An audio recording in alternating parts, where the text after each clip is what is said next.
D'accord. Voilà, voilà. Bonjour à toutes, bonjour à tous.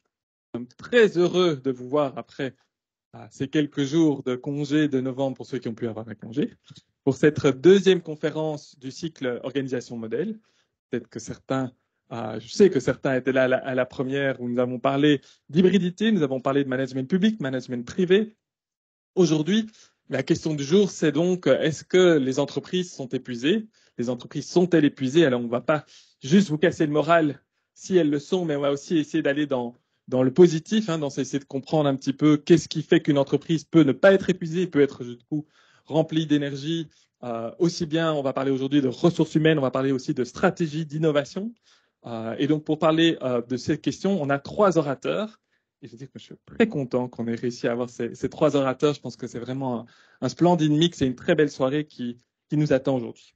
Alors, on va commencer aujourd'hui un peu comme de coutume presque, ce n'est que la deuxième, mais ça devient presque une coutume, avec une actrice de terrain, Christine Thiou, qui est diplômée en psychologie clinique. Elle est la directrice de ATH et Associates, qui est un cabinet de conseil en ressources humaines. Donc, on va débuter aujourd'hui en parlant d'épuisement aussi lié à la question des ressources humaines aussi. Alors, elle a commencé sa carrière dans un centre de santé mentale et elle a aujourd'hui choisi le monde de l'entreprise car elle adore l'énergie, les défis, la complexité des enjeux, nous dit-elle. Et vous allez voir qu'en effet, je crois qu'il y aura d'énergie ce soir. Et elle a une expérience de plus de 30 ans dans l'accompagnement d'entreprises, ouvriers, employés, cadres et dirigeants. Et ce qui était particulièrement intéressant, je pense aussi, dans le profil de Christine, c'est que Christine travaille aussi bien avec des petites structures qu'avec des grandes structures, avec des structures qui sont très différentes aussi. Et en parallèle, elle a même une expérience, j'ai appris ça hier, de juge consulaire au tribunal de l'entreprise administratif aussi, et vice-président de l'Union wallonne des entreprises, qui est donc cette fédération des entreprises en Wallonie. Après Christine, nous aurons l'occasion d'écouter Franck Aguerri. Je n'ai pas testé la prononciation, j'espère qu'elle est bonne, plus ou moins.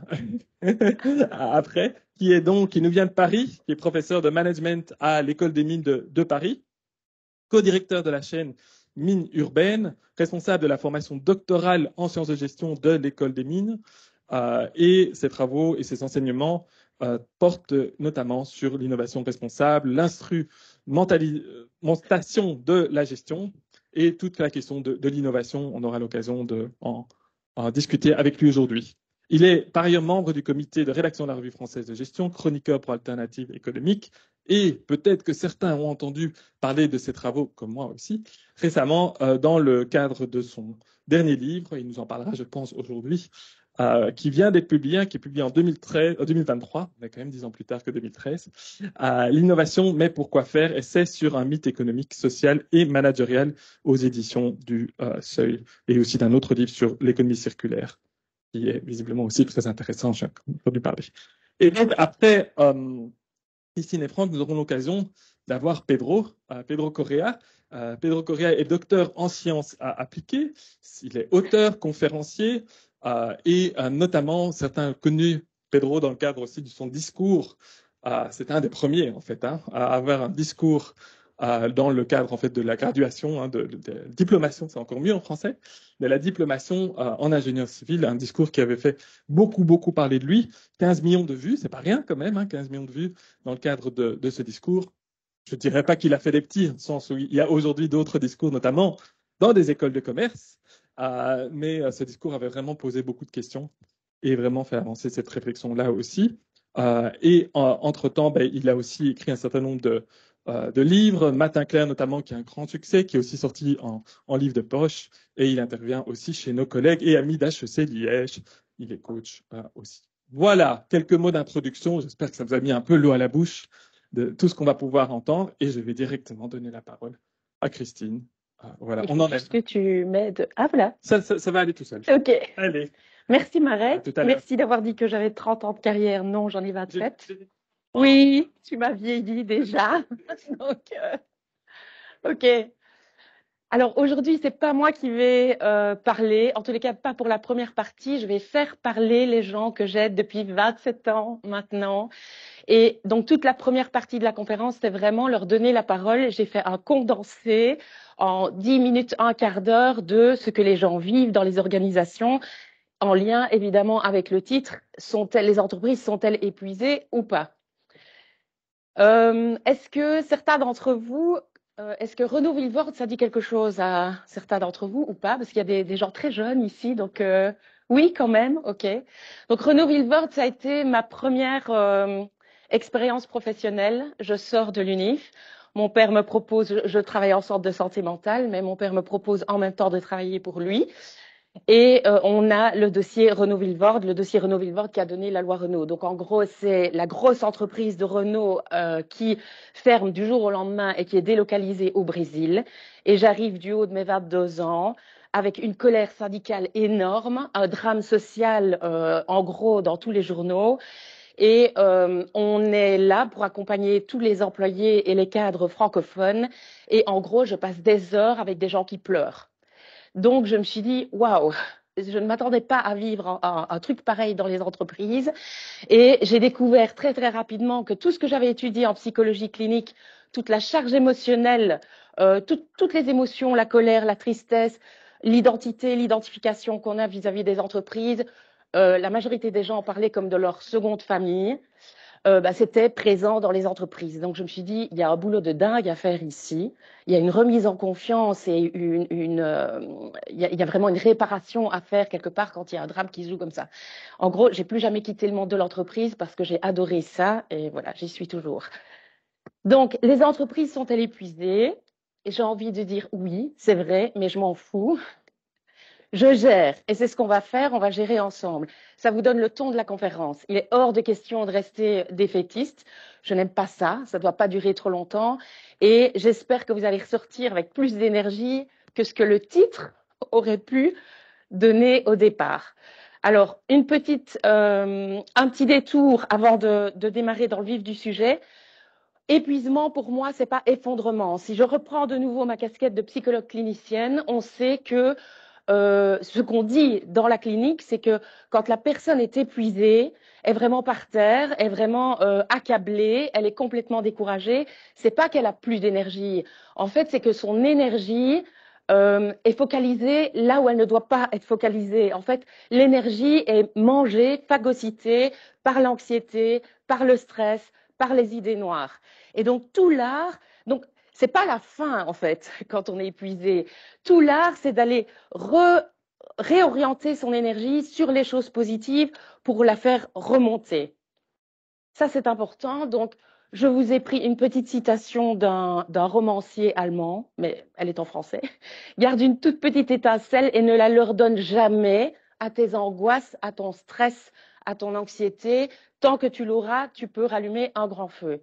Ça, c'est la base, c'est important. Il faut vraiment capitaliser là-dessus. Alors, je vous propose maintenant, pendant 10 minutes, de faire un grand saut dans le vide. Un grand saut dans le vide parce que ça va être hyper déprimant. Donc, on va descendre, on va descendre, on va descendre très bas. Et là, je vais vous faire un peu la photo de tout ce que les gens me racontent. Alors, j'ai la chance de, comme l'a dit Marek, en fait, de travailler avec beaucoup d'ouvriers. J'ai fait beaucoup d'ouvriers pendant plus de 10 ans. Des cadres, des dirigeants et maintenant beaucoup de CEO, comités de direction, etc., dans des grosses multinationales, production, pharma, chimie, alimentaire, industrie lourde, mais aussi dans un paquet de PME. Donc là, c'est une chance parce que ça me donne une photo vraiment énorme finalement des interlocuteurs sur le marché du travail. Alors, on va démarrer. Quand Marek a proposé le sujet, les entreprises sont-elles épuisées? Je me suis directement posé la question, est-ce qu'on parle des modèles d'entreprise qui sont obsolètes, épuisés? Est-ce qu'on parle des styles de management qui sont épuisés? Est-ce qu'on parle des gens qui sont épuisés et qui font effectivement des burn-out? Le burn-out n'étant qu'un symptôme, il n'y a pas que le burn-out. Quand on est épuisé, il y a plein d'autres phénomènes qui se passent aussi dans les entreprises. Évidemment, j'ai envie de vous dire les trois, malheureusement. Donc, au niveau des modèles d'entreprise qui sont épuisés, qu'est-ce que j'entends? Première chose, et ça c'est assez récent, je veux dire que ça fait un peu plus de 5 ans, dans ma pratique, donc je ne peux pas généraliser, L'obligation de croissance est vraiment remise en question. Quand j'ai démarré il y a 27 ans, j'entendais des patrons, et je l'ai entendu régulièrement, et ça fait partie presque de mon idéologie aussi. L'entreprise est un organisme vivant, comme un organisme biologique. L'entreprise doit croître comme un organisme biologique. Si l'entreprise ne croît pas, si on n'a pas des indicateurs de croissance, on meurt. Mais ça, c'est plus du tout le discours d'aujourd'hui. Mais il y a un switch qui s'est passé. Et donc, quelles que soient les générations, j'ai vraiment des gens qui arrivent en souffrance parce qu'ils sont mal à l'aise et ils remettent en question le modèle de croissance dans lequel on est. Et donc, croissance quantitative principalement. Et les modèles alternatifs de croissance qualitative, d'une autre forme de croissance ou de décroissance, etc. C'est vraiment émergent, mais c'est pas encore assez concret, assez palpable pour la majorité des gens dans les entreprises. Donc, on est dans une espèce d'entre-deux qui crée de gros malaises. Le deuxième point, c'est l'hypercompétitivité. Alors, on sait que depuis qu'il y a eu la mondialisation, bien sûr, il y a eu énormément de compétition au sein des grands groupes, mais il y a 10 ans d'ici, j'entendais c'est les Chinois, c'est de la faute des Chinois, c'est de la faute des Polonais, etc., etc. Et on mettait les nations quelque part ou les continents en compétition. Je pense que l'hypercompétitivité, elle est surtout aussi terrible intra-groupe. Et donc, quand vous travaillez avec une grosse multinationale alimentaire, par exemple, qui a ses valeurs, qui mettent cohésion de groupe, team spirit, et puis qu'en interne, on vous dit, vous avez intérêt à y aller, les gars, ici en Belgique, parce que sinon, les biscuits, on va aller les faire en Espagne. C'est des guerres fratricides en interne, en fait. Et la pire des compétitions, elle est à l'intérieur. Donc, on crée de la compétition interne, intra-groupe, qui est quand même, qui va être mise en question par les personnes et qui va être pas forcément bien vécue. Et puis alors, j'en viens évidemment au paradoxe, parce que ça, c'est presque le fil conducteur de ma présentation, quelque part. Qu'est-ce qui fait souffrir les personnes et qu'est-ce qui fait souffrir les organisations? C'est la multiplicité des paradoxes. Donc ici, ce que je viens de vous dire, les guerres fratricides entre les valeurs de cohésion, mais en même temps, surtout, il ne faut pas donner de la production en Espagne parce que c'est en Belgique que ça doit rester, c'est un paradoxe. Quand vous avez le respect écrit en très grand et puis que votre chef ne vous respecte pas ou qu'il n'y a pas de respect en interne, c'est un paradoxe. Je vais prendre encore un dernier paradoxe. Quand vous avez une société qui dit on doit être et on veut la durabilité et on va être en 2030 ou en 2050 zéro carbone, mais on va utiliser encore le charbon pendant 3 ans à fond parce que sinon le site en Belgique c'est foutu. C'est un paradoxe. Alors est-ce que c'est mauvais? Non, tout le monde, on fait ce qu'on peut. Mais en tous les cas, le fait de vivre tous ces paradoxes crée des malaises et crée des obsolescences quelque part de modèles qui sont très fortement remis en question. Et je termine alors pour descendre encore plus bas, vous rajoutez le Covid et puis d'autres épidémies qui pourraient encore arriver, vous rajoutez les guerres, forcément, le contexte géopolitique hyper tendu, vous rajoutez la faiblesse de l'Europe, le manque de cohésion de l'Europe, la faiblesse des États par rapport aux GAFAM, etc., etc. Et là, on plonge bien bas et on a des gens qui sont franchement découragés, démoralisés et qui remettent en question les modèles de société. On continue la grande descente vers le bas. Les styles de management, clairement, les managers aujourd'hui, le petit chef, c'est plus possible. Il est dépassé, et donc les gens challengent l'autorité. Alors, c'est pas négatif, mais par contre, il y avait l'autorité suprême, par exemple, l'autorité de l'État, on va presque dire l'autorité des religions à un certain moment, l'autorité du professeur, donc les figures d'autorité perdent en pouvoir depuis déjà des dizaines d'années maintenant, et ça crée de l'insécurité, ça crée des pertes de repères. C'est pas forcément une mauvaise chose, mais en tous les cas, le challenge de l'autorité a lieu continuellement, y compris dans les entreprises. Le management post-Covid, évidemment que les gens s'interrogent. Donc moi, j'ai beaucoup de personnes qui viennent, toute génération, je le dis, c'est pas que les jeunes, qui remettent vraiment en question le sens du travail dans leur vie, la valeur du travail dans leur vie, le temps qu'ils vont passer au travail dans leur vie. Est-ce que c'est vraiment ça que j'ai envie de faire de ma vie? Et à quoi est-ce que j'ai vraiment envie de contribuer? Et là, on est dans des belles, belles questions existentielles qui sont les plus belles. Celles dans lesquelles je vous encourage vraiment à entrer, parce que c'est là que la vérité, quelque part, sa propre vérité se trouve. Donc, voilà, quand on a l'occasion, quand on a cette faille, cette porte qui s'ouvre, allez-y. Mais donc, ça crée beaucoup d'interrogations. La guerre des talents, toujours dans le management, vous avez, c'est pas un scoop, pénurie de main-d'œuvre sur des profils et beaucoup de profils. Et paradoxalement, vous avez 200 000 chômeurs, mais donc l'offre et la demande ne correspondent pas. Et donc, qu'est-ce qui se passe par rapport à ça? C'est qu'il y a plein d'équipes qui sont en sous-effectif et qui sont sous pression continuelle, parce que la charge de travail reste, la croissance doit continuer et il n'y a pas assez de gens. Et je cible deux types de personnes, types de profils qui sont encore plus à risque et où je vois arriver peut-être encore plus d'épuisement. Ce sont les middle managers. C'est vraiment ceux qui sont pris entre le marteau et l'enclume, donc avec la direction qui donne ses directives, les conseils d'administration, etc. Et puis le terrain. Et donc, il y a une pression terrible là au milieu. Plus les entrepreneurs avec leurs boîtes qui sont seuls, qui sont insécurisés et qui n'ont pas de vision d'avenir. Donc, c'est des profils vraiment encore plus exposés, on va dire, que les autres.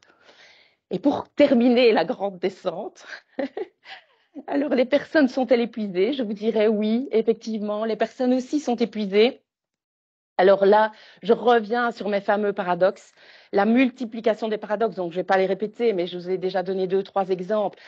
En psychologie clinique, clairement, un enfant qui est exposé à des injonctions paradoxales en permanence développe une maladie mentale, voire la schizophrénie. C'est la naissance de la schizophrénie quand on est hyper exposé au paradoxe continuel. Donc ici, on n'est pas là, mais la multiplication des paradoxes crée des malaises, puisqu'on a des doubles injonctions en permanence, et ça épuise. La vitesse effrénée, la vitesse des choses. Enfin, moi, je suis désolée, en 97, on démarrait Internet, mais la vitesse et la quantité des informations, c'est pas pour rien que les neuroscientifiques parlent d'info-obésité, qui est un concept qui n'existait pas il y a encore quelques années. Et est-ce que quelqu'un sait me dire, il y a une grande étude marketing qui a été faite juste avant le Covid, qui disait dans quel délai vous devez répondre à un mail quand il arrive dans votre boîte? Quel délai d'attente acceptable pour la personne en face de vous? Quel délai est acceptable pour répondre à un mail? 3 jours? 1 heure. 1 heure, ça veut dire que si vous avez 200 mails dans votre boîte quand vous rentrez de vacances, vous allez faire 200 frustrés pratiquement immédiatement. 1 heure. Ça, c'est l'étude. Donc, c'est vous dire, quand vous avez un WhatsApp, parce que le professionnel, ça introduit partout. Quand vous avez un WhatsApp, ne laissez surtout pas un vu, parce que vous allez faire un frustré en face de ne pas avoir un WhatsApp. Les plateformes Spotify, dernièrement, j'ai entendu ça, ne payent pas leurs artistes si la personne a zappé après 30 secondes. Et donc, il y a des compositeurs qui commencent maintenant à faire des chansons où le refrain doit arriver plus vite encore pour être sûr qu'on ne zappe pas et que l'artiste puisse être payé. Donc, la vitesse, elle augmente continuellement et la quantité d'informations et ça épuise. Le changement permanent, il y a encore quelques années, on parlait de crise. Aujourd'hui, on est dans une crise continue, on le sait bien. Même la notion de crise, quelque part, n'existe plus puisqu'on est dans le changement permanent. Et tout ça provoque quoi? Un sentiment vain. Qu'est-ce que je fous dans ce monde de dingue? Et puis surtout, un sentiment d'impuissance. Et quand on a un sentiment d'impuissance, ben on s'écroule à un moment donné, on s'effondre, on n'a même plus envie d'aller travailler et puis on remet un peu toute sa vie en question. Est-ce que vous êtes toujours là? Est-ce que ça va? Donc maintenant, on va je vous avais promis, l'idée, c'est pas de redescendre totalement dans le fond, c'est surtout de vous rebooster et de dire, mais qu'est-ce qu'il y a moyen de faire dans ce monde? Et ça, c'est ce que je fais tous les jours et j'ai beaucoup de cœur à le faire parce que ça fonctionne. Donc, je vais reprendre les trois grands mêmes thèmes. Les entreprises où il fait bon vivre, des nouvelles formes de leadership et puis surtout, votre pouvoir individuel. Alors, il y a des entreprises qui cochent toutes les cases. Je vais en citer une ici, je ne sais pas si je peux dire le nom ou pas, etc. Mais bon, c'est une société qui coche pour moi beaucoup, beaucoup de cases, mais il y en a beaucoup, beaucoup d'autres. Donc, il ne faut pas se dire que c'est horrible partout.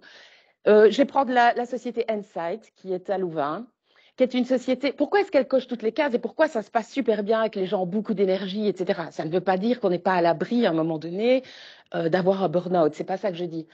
C'est que cette société, elle est très cohérente par rapport à sa mission, par rapport à ses valeurs et par rapport à ce qu'elle fait. Donc, elle offre déjà beaucoup de sens puisqu'elle crée des algorithmes et des logiciels informatiques pour réduire jusqu'à 80% les déchets dans le secteur au niveau mondial, dans le secteur pharmaceutique et dans le secteur énergie. Évidemment, quand vous avez déjà une mission comme ça, vous savez que c'est bon pour les gens, que c'est bon pour la planète. Donc, ça donne beaucoup, beaucoup de sens. Et puis, les valeurs que cette société prône sont tout à fait en cohérence avec sa mission. C'est une société qui a son centre décisionnel en Belgique. Ça change un peu la donne aussi quand on n'est pas avec une société cotée en bourse ou avec des actionnaires qui sont à l'autre bout du monde et qui décident du jour au lendemain. Ça ne veut pas dire que dans ces sociétés-là, vous ne pouvez pas faire des très bonnes choses aussi. Donc, je ne suis pas... Parce que chaque entité business unit peut être une PME à part entière et peut vous donner beaucoup, beaucoup de satisfaction. Vous avez un conseil d'administration qui est orienté vers des projets industriels. Ce n'est pas purement une logique financière. Et puis, vous avez cette société qui est aussi partout dans le monde. Donc, elle n'est pas que en Europe, elle n'est pas que en Belgique. Et donc, il y a une grande diversité culturelle. Je crois qu'il y a jusqu'à 60, il y a vraiment énormément de nationalités et il y a beaucoup d'inclusion. Donc, voilà, ça. Alors, vous avez des sociétés aussi qui décident que les employés deviennent actionnaires. Il y a vraiment plein de bonnes choses dans beaucoup de sociétés. Malheureusement, les médias en général vous donnent toujours la majorité les mauvaises nouvelles, mais il y a plein de bonnes nouvelles. Il y a aussi des médias qui donnent des bonnes nouvelles, mais il faut le rappeler, il y a des très bonnes choses dans les sociétés aussi.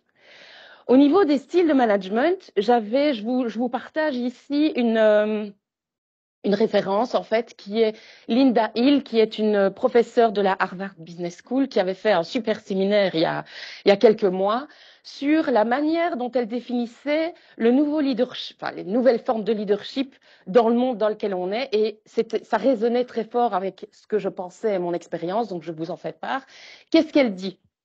Elle dit qu'aujourd'hui, un leader, il y a 10 ans d'ici, on me disait, et c'est ce que je disais aussi d'ailleurs, mais le leader doit donner la direction, le leader doit embarquer ses équipes, c'est un meneur, etc. Et en fait, elle nous dit, il n'y a plus de direction. Parce qu'on doit changer tout le temps, on doit se réajuster tout le temps.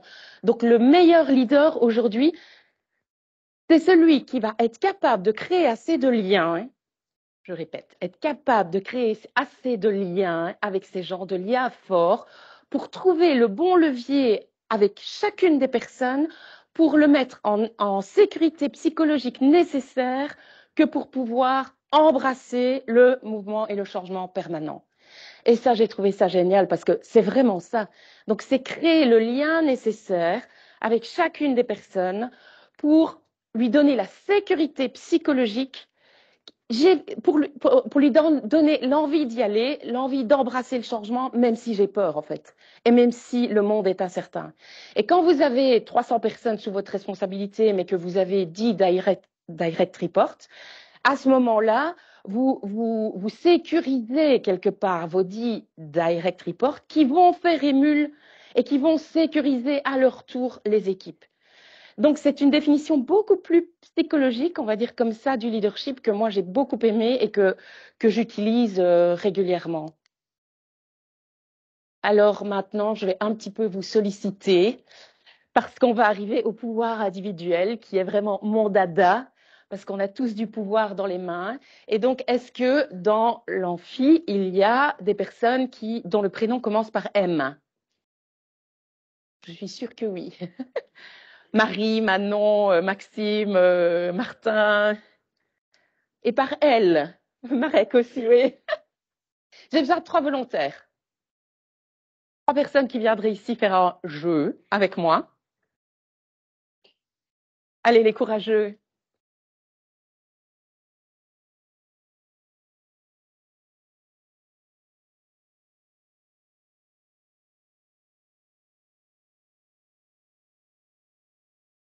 Merci. Vous pouvez vous mettre à côté de votre collègue. Allez-y. Est-ce qu'il y a une 3e personne qui pourrait venir? Il n'y a pas de mauvaise réponse. Il n'y a pas de mauvaise réponse. Donc, ok, super.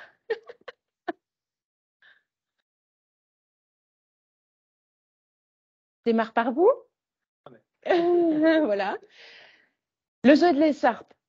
C'est un jeu, c'est une fiction, mais tirée d'exemples vécus, on va le dire comme ça. Mais c'est un jeu, ok? Il n'y a pas de mauvaise réponse, donc pas de panique. Je suis votre boss. Je suis votre boss, on est dans l'entreprise, on travaille depuis 1 an sur un projet super important en termes de durabilité, on fait une réunion d'équipe et j'interviens, ok?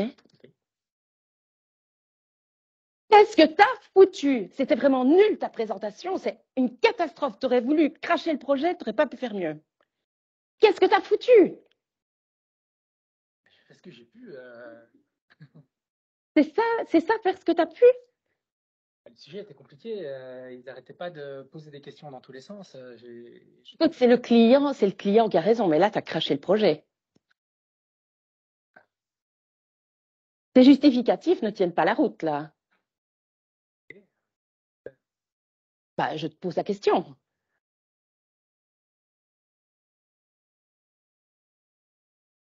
Les personnes qui étaient les plus sceptiques, les convaincre individuellement et puis refaire la présentation. Ok. La même chose. Qu'est-ce que t'as foutu à cette réunion? Elle était catastrophique. Tu as vraiment craché complètement le projet. Ça fait 1 an qu'on travaille dessus. C'est dingue. Je suis hyper déçue. Je suis désolée que tu sois déçu. Je te rends ton écharpe. Première chose. Je te propose de venir avec moi à la prochaine réunion avec les clients, avec mon collègue qui a quand même bien bossé. Ça fait 1 semaine qu'on travaille quasiment nuit et jour. Donc, je propose que tu viennes avec nous et ensemble, on va aller voir le client. La même chose. Qu'est-ce que t'as foutu? T'as vraiment été nul dans le projet. Écoutez, il n'y a pas de souci, on peut en parler clairement, mais j'aimerais bien avoir des arguments, qu'on discute autour de la table et on va repartir. Tout n'est pas foutu. Faut voir l'optimisme. Moi, je suis optimiste et je pense qu'on peut rattraper ça. Ok. Merci. Bravo déjà. Super. Non, restez 2 minutes. Quel est votre étonnement? Qu'est-ce que vous auriez voulu faire autrement? Ou qu'est-ce que vous auriez fait de pareil? Qu'est-ce qu'on ne sait pas trop à quelle situation on est confronté en fait. Tout à fait. C'est très c'est plus sur la relation. Qu'est-ce que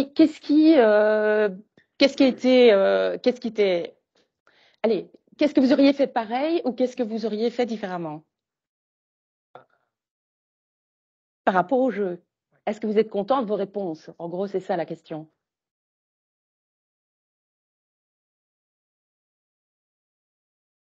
C'est délicat parce qu'on ne connaît pas a priori la relation qu'on a avec la personne. Ok. Donc, qui arrive comme ça, donc c'est difficile de savoir comment réagir, tant vis-à-vis de la personne que vis-à-vis de la situation. Donc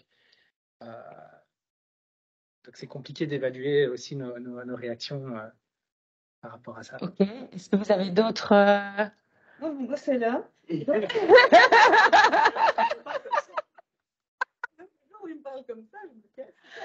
Ok, c'est ce que vous avez fait. Vous avez lâché l'écharpe. Hein. Et le dernier? Oui, enfin, en fait, moi, ce que j'ai pas aimé, c'est la relation de dominant-dominé. On peut avoir des avis contraires, on peut avoir des responsabilités différentes, etc. Mais dans cette situation, je trouve que ça montrait ça et que enfin, dans une relation respectueuse, il ne faudrait pas que ça se passe comme ça d'année en année. Ok, merci. Je vais faire Donc, en fait, ce qu'on voit, enfin, vous pouvez reprendre vos places, il n'y a pas de souci. L'idée de ce jeu de l'écharpe, ça vient d'un psychiatre qui s'appelle Monsieur D'Outrelung, Yves D'Outrelung, qui a travaillé pendant 20 ans en psychiatrie et puis qui a beaucoup travaillé dans les entreprises en thérapie brève. L'idée, en fait, c'est de décortiquer le type de relation et la réponse de la personne à l'interaction. Donc ici, on a eu 3 types de réponses différentes, mais déjà très matures. Chapeau, parce que parfois, les gens sont plus déstabilisés. Et donc, on a quelqu'un qui a argumenté. C'était le premier cas. On a quelqu'un qui a coupé court et qui m'a rendu l'écharpe. Donc ça, c'est très bien. Et on a une autre personne qui a repris, qui est, je ne sais plus où, qui a repris le dessus, le pouvoir de la relation et qui a voulu quelque part réinverser ou rééquilibrer le rapport de force. Donc ça, c'est déjà 3 belles attitudes. Une autre attitude que moi, je vous recommande, il y a 2 autres attitudes que je vous recommande d'office, mais il y en a une quinzaine que vous pouvez, parce qu'en général, les personnes réagissent toujours de la même manière et ont tendance à répondre de la même manière à des frustrations. Parce que ici, un chef qui gueule ou qui vous traite comme ça existe. Et donc, quelque part, c'est qu'est-ce que je fais avec ça? Parce que ça peut me faire souffrir dans une organisation. Est-ce que je suis prêt à accepter ou pas ce genre de relation? Le fait de prendre la position méta, ce serait de dire, écoute, je te trouve extrêmement en colère, je ne comprends pas ce niveau de colère, donc on ne travaille pas le contenu, on sort du contenu et on regarde que la forme, et on dit, et de dire, je vais réfléchir sur effectivement ce que j'ai pas forcément bien fait et je te reviens demain. Une dernière méthode, c'est les enjeux. Et là, ne perdez jamais de vue les enjeux. Qu'est-ce qui fait que votre chef ou que cette manager s'est mis dans un état pareil? Ça veut dire qu'est-ce qu'elle vit, elle, par rapport à sa propre direction, qui fait qu'à un moment donné, elle a dépassé les limites, elle a dépassé les bornes de ce qu'un manager devrait faire dans une organisation. Et ça, c'est intéressant aussi parce que quand vous arrivez à faire le jeu de changement de chaise et de travailler sur les enjeux de la personne que vous avez en face, vous récupérez énormément de pouvoir.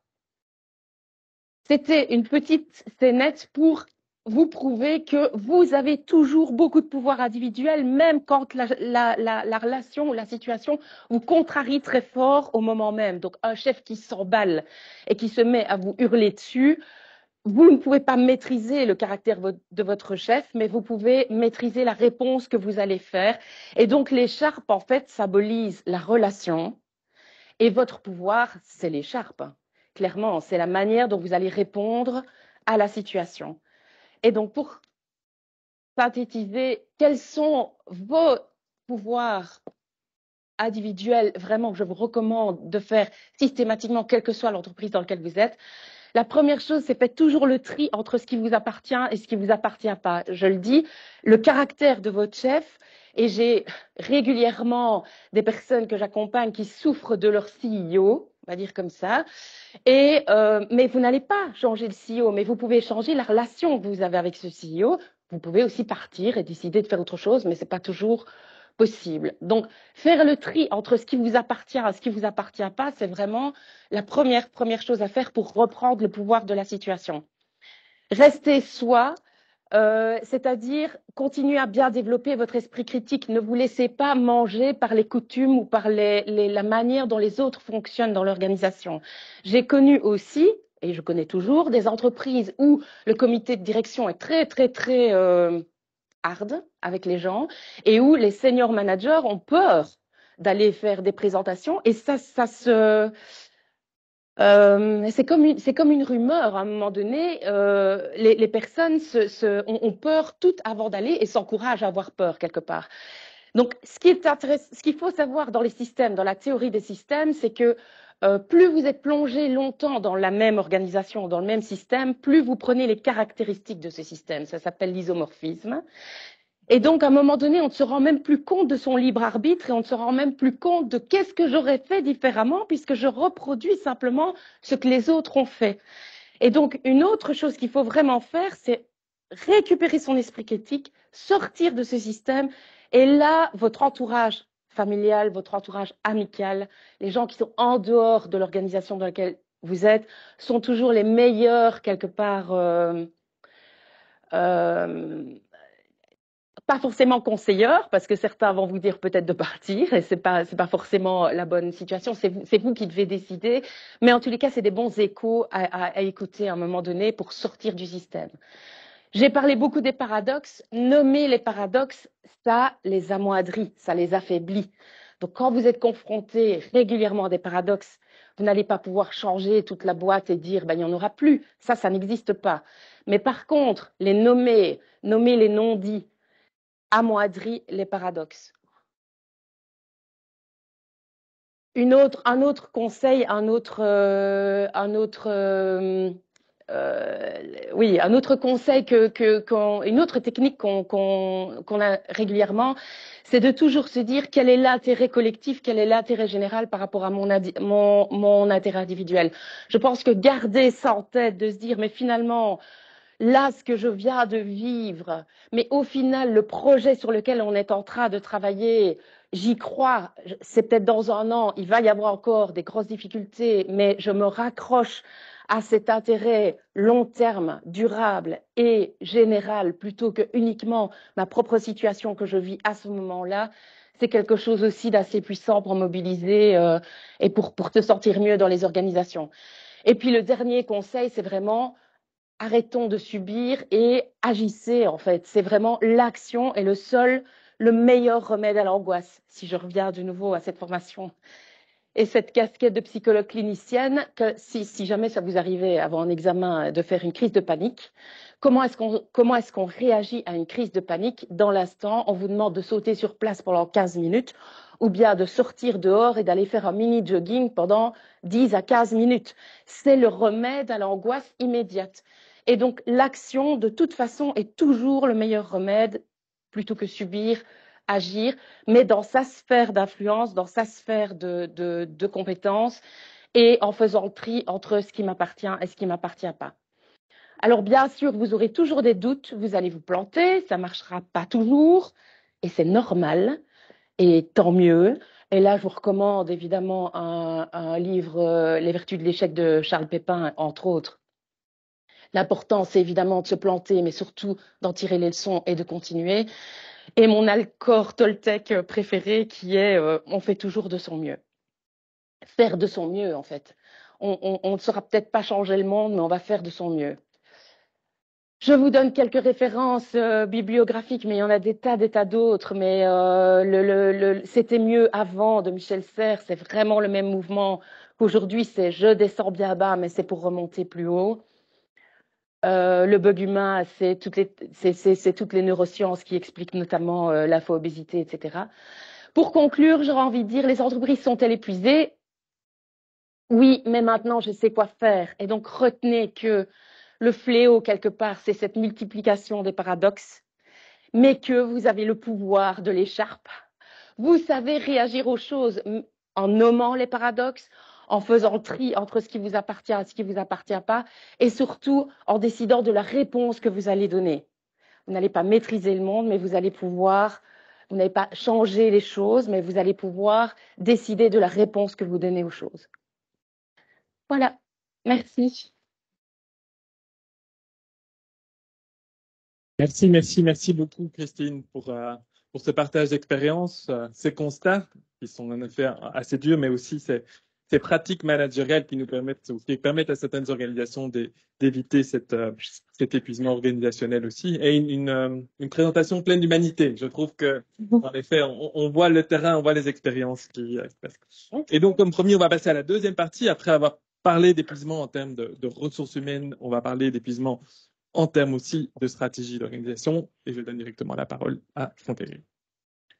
Merci Marek, je suis ravi d'être parmi vous, de faire cette présentation. Donc, je vais parler de l'ouvrage que je viens de publier au Seuil, qui s'appelle « L'innovation, mais pourquoi faire ?»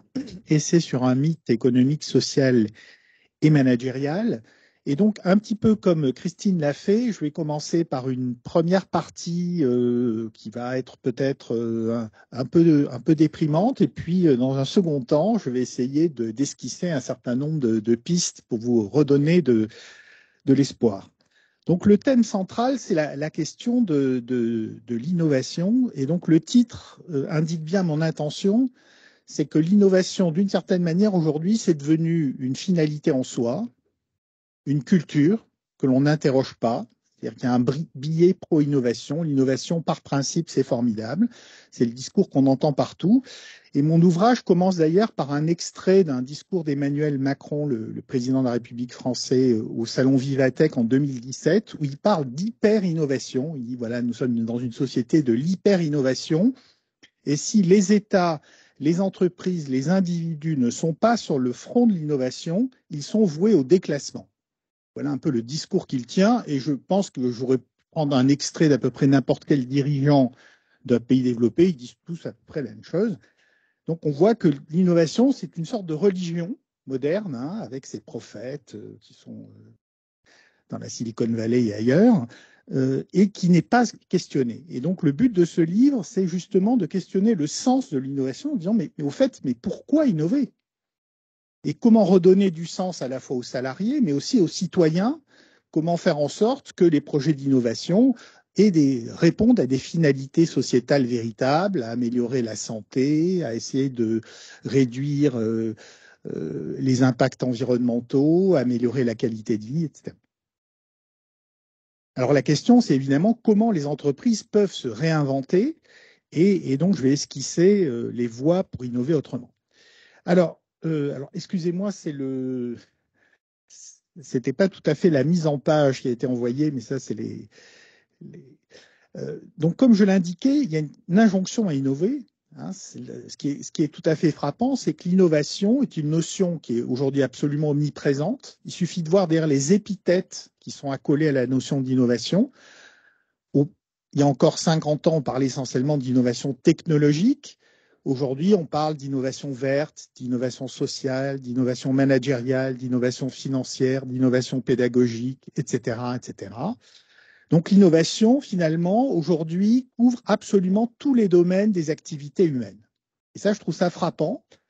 Donc c'est une idée qui est connotée positivement et qu'on trouve absolument partout. Le deuxième point, ça renvoie à cette course au changement qu'évoquait Christine précédemment. Là aussi, on nous promet une course à l'innovation. On dit qu'il faut innover toujours plus et toujours plus vite. Et cette injonction s'impose à tous. Et donc, je pense que tu es tout à fait cohérent avec le constat précédent.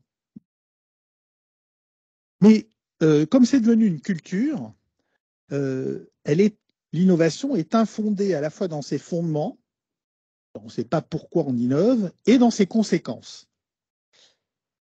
L'autre point, c'est que si on prend un petit peu de recul, l'innovation a des effets ambivalents. C'est-à-dire qu'il y a l'argument classique, notamment chez les économistes, vous savez que l'innovation est le moteur de la croissance économique. Alors effectivement, il y a une certaine corrélation entre l'intensité d'innovation et la croissance économique. Mais si on regarde d'autres indicateurs, dont par exemple l'indice de développement humain, il stagne dans les pays développés depuis 1970. Alors c'est un indice composite qui prend en compte différents critères. Donc bon, le bilan n'a pas l'air si clair que ça, des bienfaits supposés de l'innovation. Et donc les questions que je pose dans le livre, c'est au fond quel est le sens de cette course à l'innovation, quels sont ses effets indésirables, et notamment pourquoi sont-ils si difficiles à anticiper, pourquoi l'innovation contribue à l'épuisement des salariés et à la perte de confiance du public envers les entreprises, en quoi ça affecte les entreprises, et puis à quelles conditions l'innovation peut contribuer à la construction d'un monde plus soutenable et plus désirable. Donc ça permettra de reboucler, je pense, avec l'exposé précédent. Alors pour poser un petit peu les choses, je vais d'abord commencer par parler d'innovation technologique et notamment du rapport à la crise écologique. Alors là, c'est un graphique qui est tiré de l'Agence environnementale européenne. Donc il y a trois courbes. Il y a une courbe en bleu qui concerne les émissions de gaz à effet de serre. En rouge, c'est ce qu'on appelle l'empreinte matérielle, donc c'est la quantité de ressources qui est consommée pour les activités économiques. Et en vert, la croissance du PIB. Alors vous voyez qu'il y a un léger découplage entre les émissions de gaz à effet de serre et la croissance. Donc ça, c'est les efforts en matière d'efficacité énergétique, de développement d'énergie renouvelable, mais vous savez que c'est très insuffisant puisqu'il faudrait qu'elle baisse drastiquement si on voulait éviter la hausse des températures. En revanche, ce qui est tout à fait frappant, c'est qu'il n'y a aucun découplage entre la croissance et la consommation de ressources, donc l'empreinte matérielle. Donc il y a un risque d'épuisement aussi, mais des ressources naturelles. Alors c'est un constat qui n'est pas nouveau, c'était notamment celui qui a été proposé par le rapport Meadows du Club de Rome en 1972. Mais la question, c'est quelles sont les réponses? Comment on fait pour lutter contre ce problème d'épuisement des ressources et les impacts sur l'environnement? Alors la réponse classique, alors là ça renvoie un peu au discours d'Emmanuel Macron et des dirigeants à la fois des entreprises et des grands pays développés, c'est la croissance verte fondée sur l'innovation technologique. Alors l'un des auteurs qui défend cette thèse est un économiste qui s'appelle Philippe Aghion, qui est professeur au Collège de France, qui était connu et qui a écrit un livre qui s'appelle Le pouvoir de la destruction créatrice. Alors la solution à la crise écologique, selon ces personnes, c'est d'investir dans des technologies vertes. Alors, les technologies vertes, ce sont les énergies renouvelables, l'éolien, le solaire, les véhicules électriques, etc. Alors c'est une solution qui est, c'est une option qui est assez logique dans ce que le philosophe Jacques Ellul appelait le système technicien. C'est-à-dire que nos sociétés modernes, nous sommes pris dans une logique technicienne. C'est quoi une logique technicienne? C'est à chaque problème existe une réponse technique. Alors soit sous la forme d'une technologie matérielle, soit sous la forme d'une technologie de gestion ou une technologie économique. Et donc, c'est ce qu'on appelle le solutionnisme technologique. Bon, donc là, c'est assez logique que s'il y a une crise, on se dit il existe forcément des solutions technologiques. Et pour y parvenir, il suffit de mettre en place les bonnes incitations, nous dit Philippe Aghion. Alors, il y a quand même un problème logique. C'est d'où vient la crise écologique? C'est pourquoi on a une crise écologique aujourd'hui? Alors certes, la population mondiale augmente, bon, ça joue certainement un rôle, mais est-ce que cette crise ne viendrait pas aussi de l'adoption massive d'innovations passées, notamment le développement à très grande échelle de la voiture thermique, de l'agriculture intensive, des énergies carbonées, pour prendre quelques exemples? Et qu'est-ce qui garantit que les innovations dites vertes, et je mets volontairement des guillemets, n'auront pas de conséquences négatives dans le futur? Donc c'est un peu les questions que j'essaie de... je dis c'est important d'avoir du sens, de poser des questions, d'avoir un recul critique. Et moi, ce qui me frappe, c'est que sur l'innovation, il n'y a pas de recul critique. Tout le monde considère que c'est formidable. Alors, il y a toute une série d'impensés ou d'angles morts. Le premier angle mort de l'innovation technologique, c'est la question des transferts de pollution. Alors là, je vous renvoie notamment à l'ouvrage de Guillaume Pitron. Alors, ça veut dire quoi, les transferts de pollution?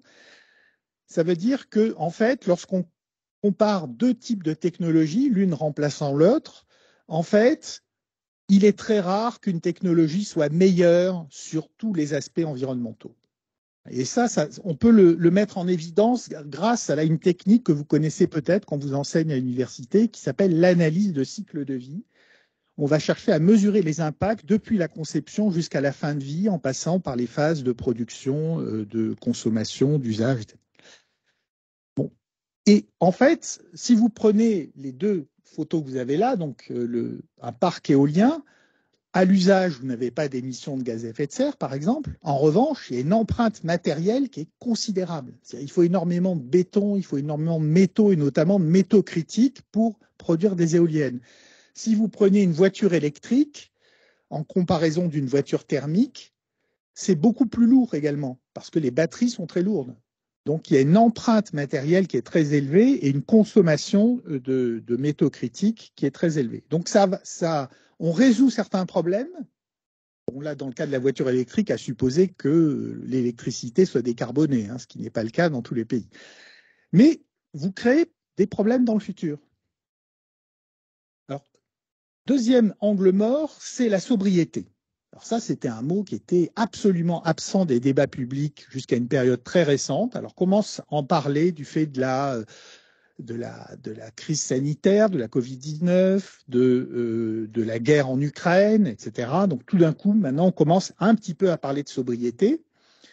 Et pourquoi on n'en parlait pas? Parce qu'on était dans un paradigme de croissance, ça a été dit, et de croissance infinie de la production, mais aussi des besoins. Alors, pourquoi les besoins devraient-ils nécessairement croître à l'infini? C'est quand même très étrange comme idée. Alors c'est d'ailleurs, vous connaissez probablement Joseph Schumpeter, l'économiste, sa prédiction était strictement inverse. C'est-à-dire, il considérait, bon, il a écrit un livre en 1942 qui était assez pessimiste, qu'il y aurait une saturation progressive des besoins, parce qu'à un moment, les besoins seraient satisfaits, et donc les occasions d'investissement allaient se raréfier, et donc l'innovation. Alors, le problème, c'est qu'il n'avait pas du tout anticipé le fait que l'innovation intensive, l'intensification de l'innovation, est alimentée en permanence par le développement de nouveaux produits, mais aussi par le développement de nouvelles techniques de gestion, le marketing, le design, la publicité, qui cherchent à fabriquer en permanence des besoins et à construire la figure d'un consommateur compulsif qui a envie en permanence d'acheter de nouveaux produits. Donc, par ailleurs, ça, c'est un phénomène qui est bien étudié depuis longtemps. Hein. On sait que la consommation, c'est aussi un processus social ostentatoire, c'est-à-dire qu'on cherche par l'achat à se distinguer de sa famille, de ses voisins, des autres. Donc ça peut être un moteur. Troisième angle mort, le biais pro-innovation. Alors c'est déjà ce que disait le sociologue Everett Rogers en 1962, c'est-à-dire que dans les innovations, constatait-il, on met systématiquement en avant les bénéfices de l'innovation et on ne discute jamais ses conséquences négatives éventuelles. Et enfin, dernier point, et là c'est pour faire un lien avec la conférence précédente, c'est la souffrance des salariés, mais également la défiance du public à l'égard des grandes entreprises. Alors, il y a dans l'innovation, il y a cette promesse d'un épanouissement des individus à travers la participation à des projets d'innovation. Alors, lorsqu'on regarde de l'intérieur les projets d'innovation, ce qui a été mon cas, parce que j'ai beaucoup travaillé avec des entreprises, c'est pas si clair que ça, parce qu'il y a une sorte de face cachée, parce qu'on est dans les injonctions contradictoires. Donc, typiquement, si vous voulez, la gestion par projet, hein, l'innovation, c'est gérer par projet. Et la gestion par projet, c'est aujourd'hui développer un produit ou une technologie dans des délais de plus en plus courts, avec des objectifs de réduction des coûts, et avec donc des contraintes de plus en plus fortes. Et on vous explique, le projet, c'est formidable parce que c'est le contraire de la bureaucratie, c'est souple, c'est une forme d'organisation flexible, c'est l'image du pack de rugby. Vous voyez. Mais il y a une autre face de la gestion par projet, c'est que les gens prennent des engagements. Et quand les engagements ne sont pas tenus, ils subissent les engueulades du chef que l'on a vu tout à l'heure, c'est-à-dire là, on passe à un système de sanctions, de recherche de boucs émissaires, et donc ça engendre souffrance au travail et du fait de ces injonctions, notamment cette pression à la performance. Et puis, ce qui est très patent également, c'est cette injonction à être innovant et créatif engendre une violence chez les individus qui ne considèrent qu'ils n'ont pas ces capacités. Pourquoi voulez-vous que tout le monde soit créatif et innovant? C'est important qu'il y ait des personnes aussi qui fassent des tâches routinières. Tout le monde n'a pas besoin d'être dans l'innovation et la créativité. Donc ce discours est aussi facteur de violence et de souffrance. Et enfin, l'autre point sur lequel je voudrais attirer votre attention, c'est la défiance croissante des parties prenantes, hein, donc ça peut être les citoyens, les ONG, les consommateurs, des acteurs publics et autres, à l'égard des grandes entreprises. Alors il y a des études qui ont été réalisées qui montrent cela. C'est-à-dire aujourd'hui, parmi les jeunes, il y en a très très peu, alors je ne vais pas faire un sondage, qui souhaitent travailler pour des grandes entreprises. L'image des entreprises est très dégradée, donc il y a une crise de légitimité des entreprises et de leurs dirigeants d'ailleurs, les entreprises étant souvent soupçonnées de faire du greenwashing et d'être surtout guidées par des objectifs financiers. Voilà, alors je ne vais pas rentrer dans le détail parce que le temps court. Dans le livre, en gros, il y a 3 parties. La première, c'est une partie historique sur la formation d'une culture de l'innovation. C'est au fond pourquoi l'innovation est devenue cet ensemble de croyances, cette novlangue qui s'est répandue et que tout le monde utilise. La deuxième partie, porte sur les effets indésirables des innovations. Donc, c'est le fait qu'il y a un doute croissant à l'égard des effets des innovations. Et la dernière partie est plus positive et donc porte sur comment innover autrement. Alors, sur la formation de la culture de l'innovation, c'est pour vous montrer un petit peu le type de raisonnement qui est développé dans le livre, c'est que je fais une distinction entre le phénomène de l'innovation et sa conceptualisation, c'est-à-dire les mots qu'on utilise pour l'étudier. D'accord ?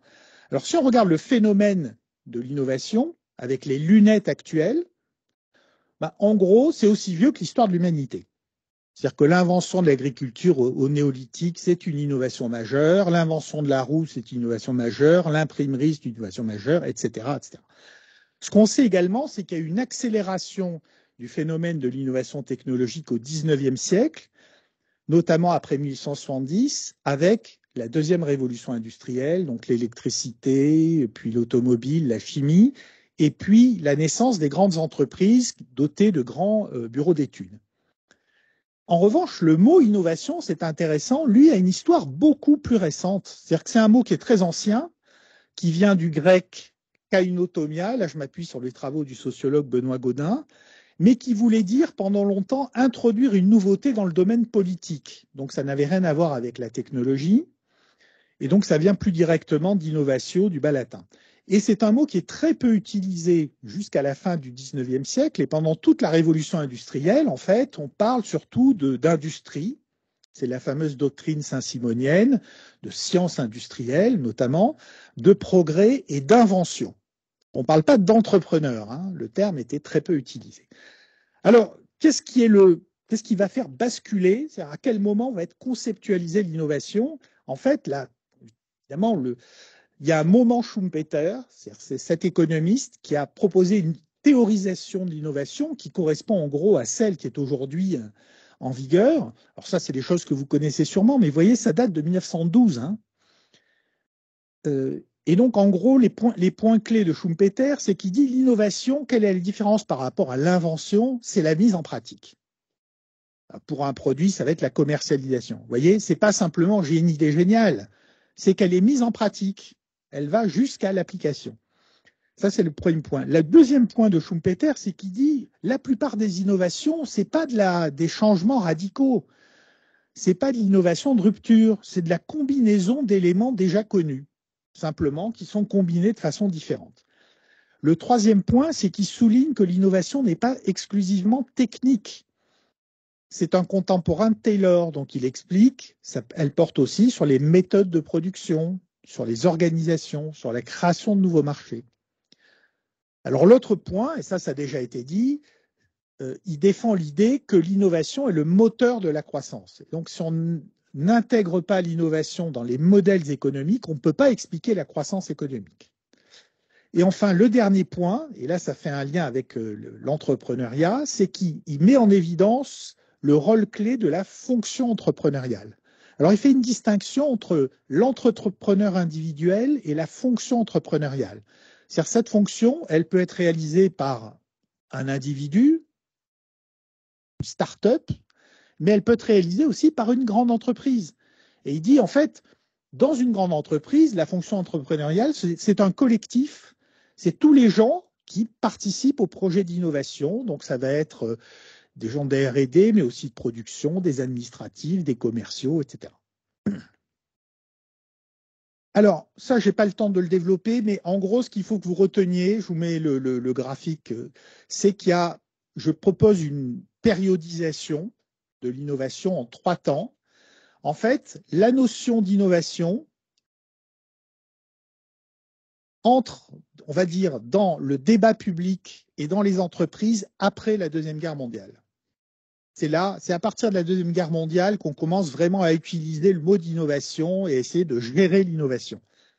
Alors, dans un premier temps, c'est surtout ce qui est mis en avant, c'est ce qu'on appelle le modèle linéaire de l'innovation. C'est-à-dire que l'idée, c'est on investit beaucoup dans la recherche amont et le développement et que naturellement, ça va générer des innovations technologiques. Ce modèle va entrer en crise dans les années 70-80 parce que il y a un essoufflement progressif et puis aussi une crise idéologique. C'est-à-dire que ce modèle est attaqué par notamment les économistes néolibéraux qui vont démanteler les monopoles et qui vont proposer une mise en concurrence systématique des entreprises. Et donc, ce qui apparaît à partir des années 80, c'est la recherche de nouveaux modèles d'innovation. Alors là, je vous ai mis un peu les mots-clés.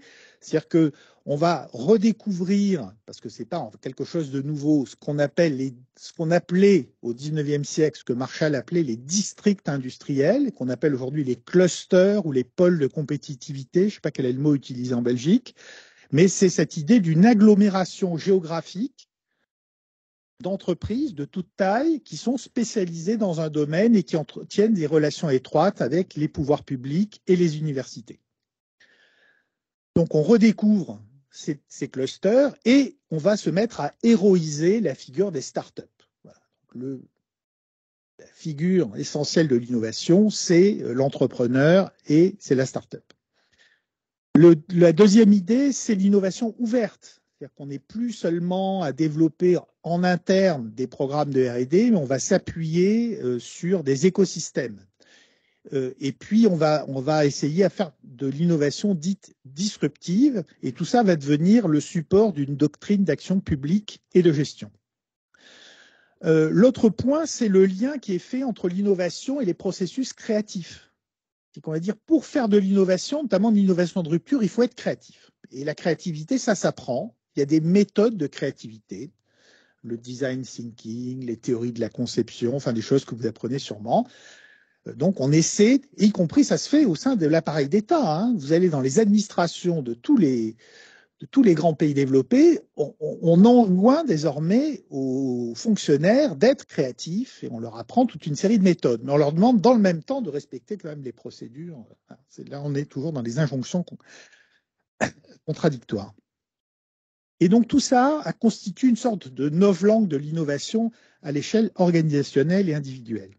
Et puis donc le troisième temps, c'est depuis une vingtaine d'années cette floraison de types d'innovation verte, sociale, managériale, publique, financière, pédagogique, frugale, où chaque fois ce sont des formes différentes avec des visées différentes. L'innovation sociale, c'est pas de faire du profit, hein, ça va être par exemple de lutter contre la pauvreté.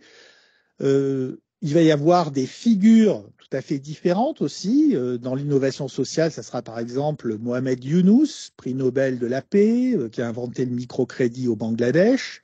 Donc on est loin de la Silicon Valley, vous voyez. Mais bon, voilà. Donc il y a différentes formes d'innovation qui vont se développer.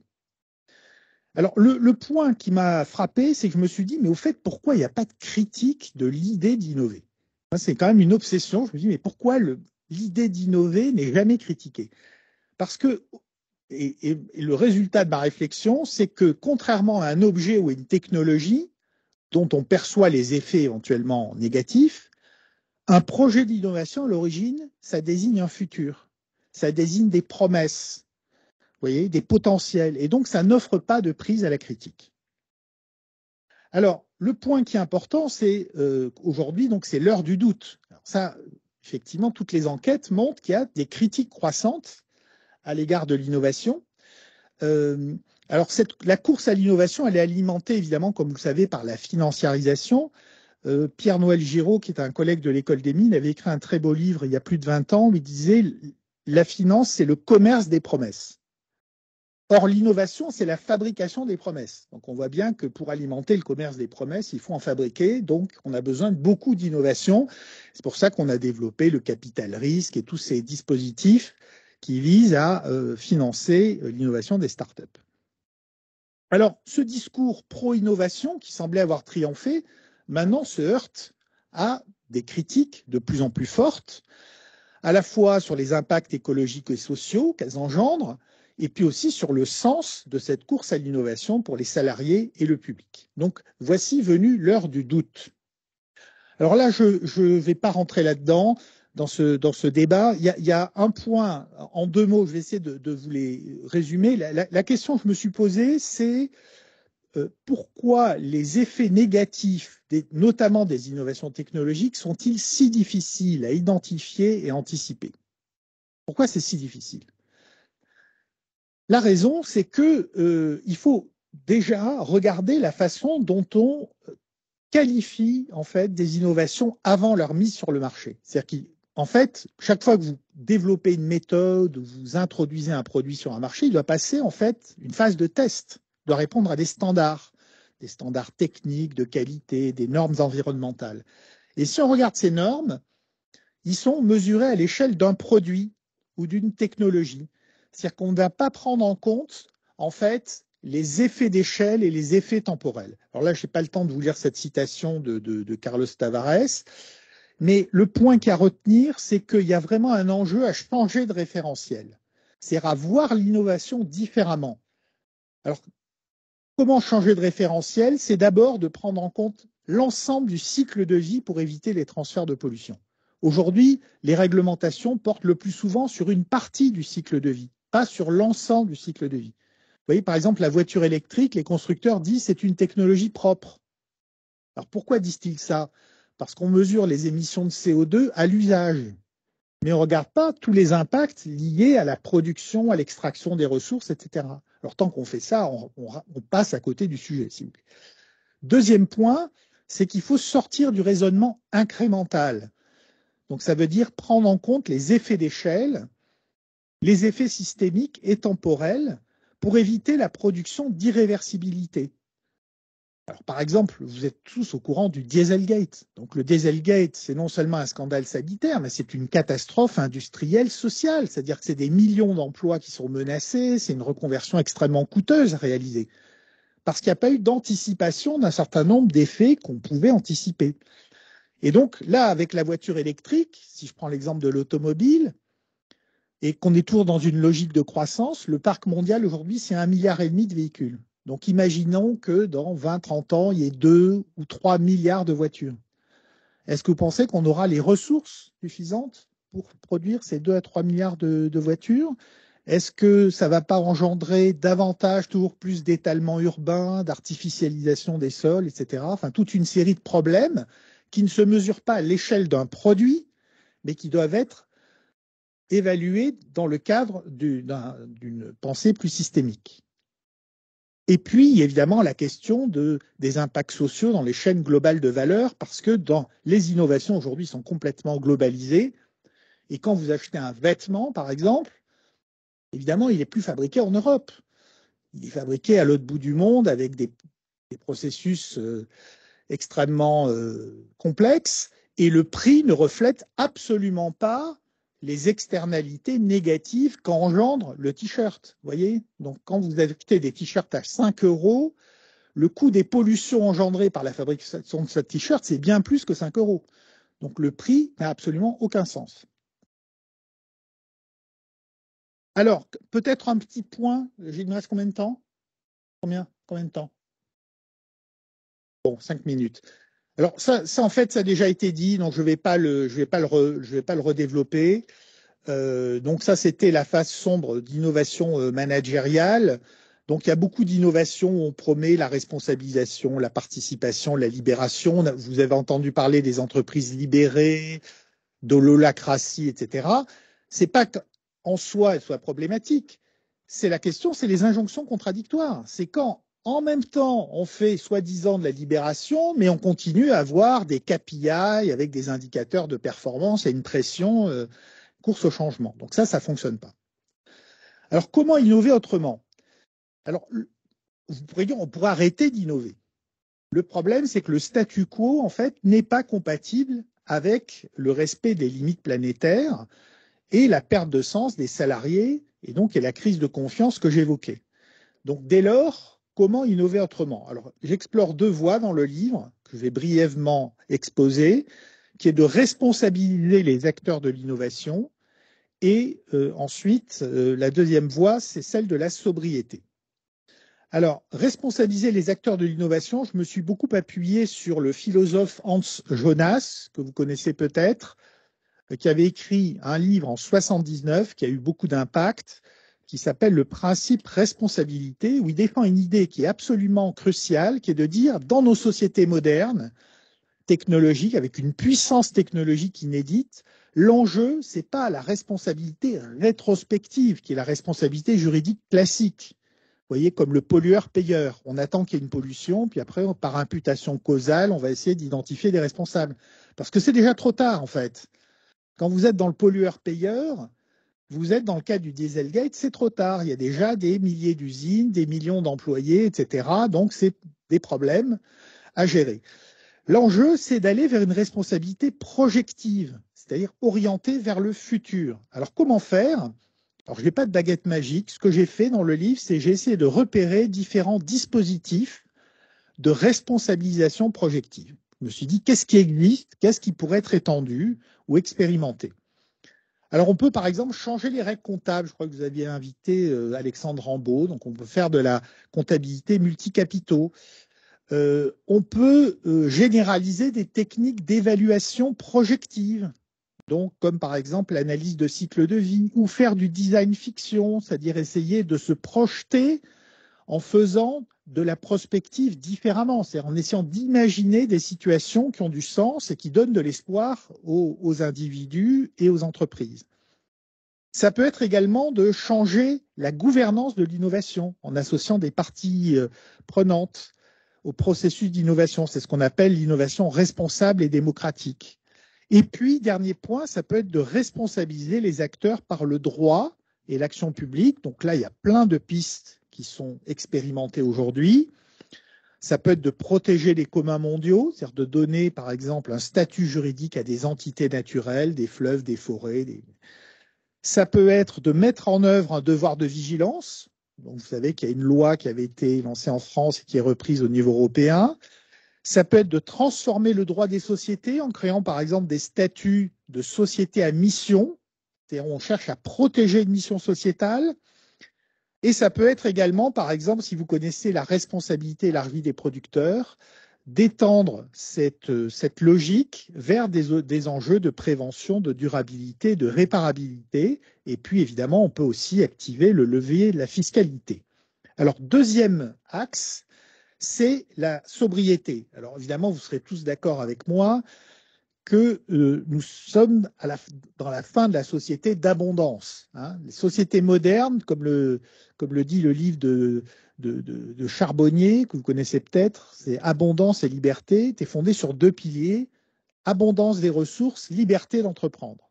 Et on voit bien que c'est ça le problème qui est au cœur de l'innovation aujourd'hui. C'est comment cadrer la liberté d'entreprendre, c'est-à-dire l'interdire, mais la cadrer, et comment essayer d'éviter cet épuisement des ressources, donc considérer que l'abondance est finie. Donc, les causes de la fin de la société d'abondance, c'est lié évidemment à la surconsommation, au fait que les consommateurs sont ignorants, bon, ça vous le savez déjà. La question de la sobriété, ce que je voulais vous indiquer, c'est la sobriété, ça porte à la fois sur la consommation et la production. C'est consommer mieux et moins, mais c'est aussi produire moins. Et donc, il faut renoncer pour les entreprises à une croissance des volumes produits. Alors, pourquoi je fais cette distinction? Parce que ce qui est problématique, et ça renvoie à ma courbe du début, c'est la croissance matérielle. On peut imaginer de générer des revenus quand une empreinte environnementale très faible, par exemple des services. Et c'est, à mon avis, c'est l'une des pistes qui est à privilégier. C'est essayer de voir s'il est possible de générer des richesses autrement avec une empreinte matérielle réduite. Bon, voilà. Alors, comment promouvoir la sobriété? On a besoin d'actions collectives et de politiques publiques volontaristes. Hein. Ce n'est pas simplement une affaire individuelle. Il faut inventer des imaginaires désirables. Hein. Ce n'est pas le retour à la bougie. Ça veut dire aussi de réhabiliter des savoirs qui sont associés à la sobriété, la maintenance, la réparation, qui ont été dévalorisés ces dernières années. Ça veut dire de réorienter également les politiques éducatives, donc très jeunes, de former les jeunes à ces enjeux, mais également de modifier les techniques de gestion. C'est-à-dire, pourquoi pas imaginer un marketing de la sobriété, après tout? Il y a bien des publicités qui essaient de limiter la consommation de tabac. Est-ce qu'on ne pourrait pas généraliser ce type de démarche? Donc ça suppose une transformation du rapport au temps, au sens et à la possession. Et enfin, donc, c'est d'explorer de nouveaux modèles d'affaires avec une empreinte matérielle et environnementale réduite. Alors là, je voulais vous donner juste quelques illustrations pour que vous compreniez un petit peu que ce n'est pas le fruit de mon imagination, mais ça existe.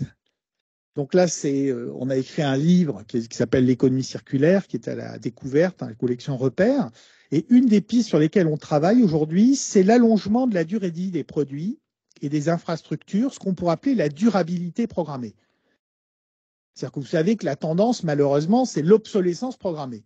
Mais pourquoi ne pas faire l'inverse? C'est-à-dire concevoir des produits et des infrastructures qui sont très, très durables, donc éventuellement beaucoup plus coûteux à fabriquer, qui sont faciles à maintenir, qui ont été conçus pour être réparables. Et autour de ces produits et de ces infrastructures durables, on vend des services. Donc c'est ce qu'on appelle les systèmes de produits-services. Alors dans cette logique, il faut faire de l'éco-conception, c'est-à-dire intégrer les impacts environnementaux.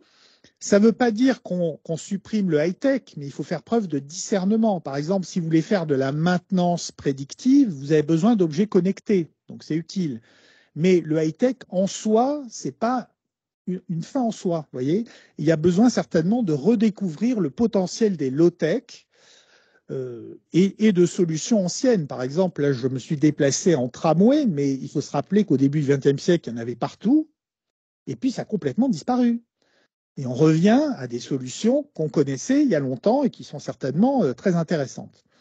Ça veut dire aussi ralentir le rythme des innovations et donc d'explorer le potentiel de modèles d'affaires de produits-services fondés sur la maintenance, la réparation, le reconditionnement, l'économie d'usage ou de partage. Et là, je n'ai pas le temps de développer, c'est quelques exemples. Signify, c'est l'ancien Philips Lighting, donc ils font de l'économie de fonctionnalité, donc ils vendent une performance d'usage, d'éclairage et non pas des ampoules. Là, c'est Dartimax qui est un distributeur de produits électriques et électroménagers qui propose des abonnements de réparation et qui en a vendu plus d'1 million en l'espace de 2 ans. Donc, ils ont plus d'1 million de clients. Le but, c'est de monter à 2,5 millions et ils veulent remplacer le chiffre d'affaires lié à la vente de produits neufs par la vente de services. Donc là, on voit qu'il y a un basculement intéressant. Le groupe SEB, c'est un groupe français de petits électroménagers avec des marques que vous connaissez peut-être comme Rowenta, Tefal et d'autres, qui produit en Europe beaucoup et qui est très engagé dans ces démarches de réparabilité et de durabilité. Et puis dans le domaine agricole, il y a des tas de modèles passionnants autour de l'agroécologie et de la permaculture qui ont très peu d'impact environnementaux, mais qui en revanche demandent des compétences très pointues. C'est ma dernière slide. Alors ça fait un lien avec la conclusion de Christine. Il y a quand même un enjeu clé, c'est-à-dire que c'est très compliqué de changer de modèle si on ne change pas les indicateurs, si on ne change pas les cadres cognitifs. Donc ça veut dire quoi? C'est-à-dire qu'il faut travailler en fait sur les indicateurs parce que les indicateurs aujourd'hui ne sont pas du tout cohérents avec ce que je viens de décrire. Alors ça suppose de changer les indicateurs de performance macroéconomique. Le PIB n'est pas un indicateur satisfaisant. Ça ne mesure pas la qualité de vie, ça mesure simplement les valeurs ajoutées. Et puis, il faut changer les indicateurs de performance des entreprises. Ça veut renoncer aux objectifs de croissance des volumes produits. Donc, ça veut dire chercher à générer des richesses autrement, changer les indicateurs financiers et puis rompre avec la logique de recherche des coûts les plus bas. Je vous remercie de votre attention.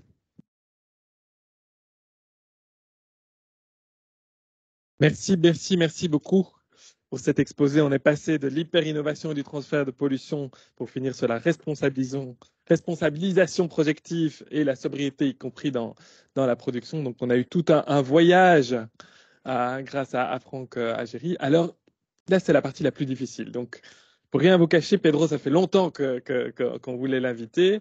Et puis, on a réfléchi au cycle avec ce duo, chaque fois avec quelqu'un qui encadre et puis un académique. Et puis, je me suis dit, là, j'ai quand même méchamment envie de l'écouter réagir. Donc, c'est très difficile parce qu'en fait, c'est la réaction par rapport aux deux.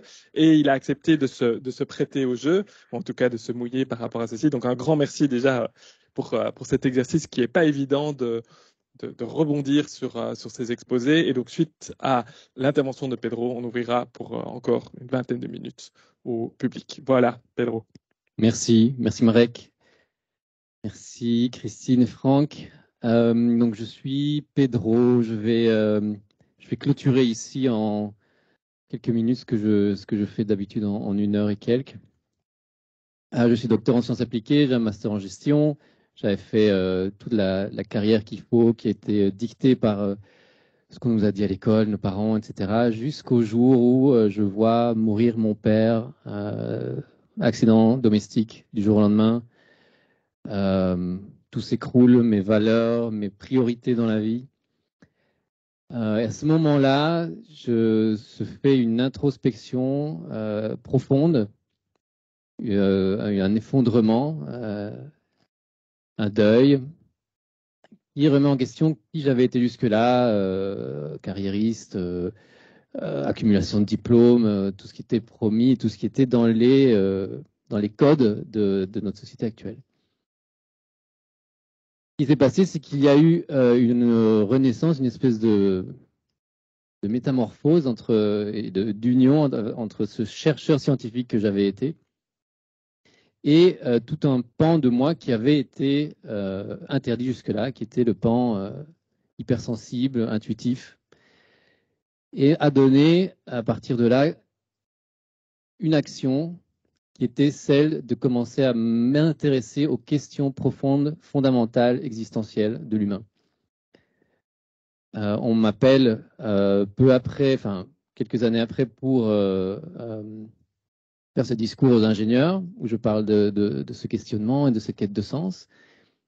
Et après ces 15 millions de vues, je me rends compte qu'en fait, ces questionnements que je me posais n'étaient pas seulement les miens, c'était un peu tout simplement un écho de l'ère actuelle. Et je me mets alors en quête de transmettre, d'étudier cette ère actuelle, quelle est cette transformation, cette transition dont on parle tant aujourd'hui, dans quelle transition on est. La définition de la transition, c'est un état entre deux états d'équilibre. Et donc, si on est en transition, quels sont les deux états d'équilibre d'où on part et d'où on veut aller? Est-ce qu'on est en train tous de construire la même chose? Et j'ai eu, en mettant à profit ce passé de chercheur scientifique, j'ai vraiment eu envie de trouver des questions, des réponses à ces questions existentielles qu'on se pose depuis toujours. Qu'est-ce qu'on fait là? Pourquoi on est là? Quel est le sens de la vie? Mais j'ai voulu avoir des réponses qui n'étaient pas rhétoriques, cosmétiques, optionnelles. Des réponses dans le dur, dans le réel, et qui pourraient vraiment nous aider à naviguer dans ce qu'on est en train de vivre aujourd'hui. Depuis ce discours et les livres, je vais en entreprise aussi.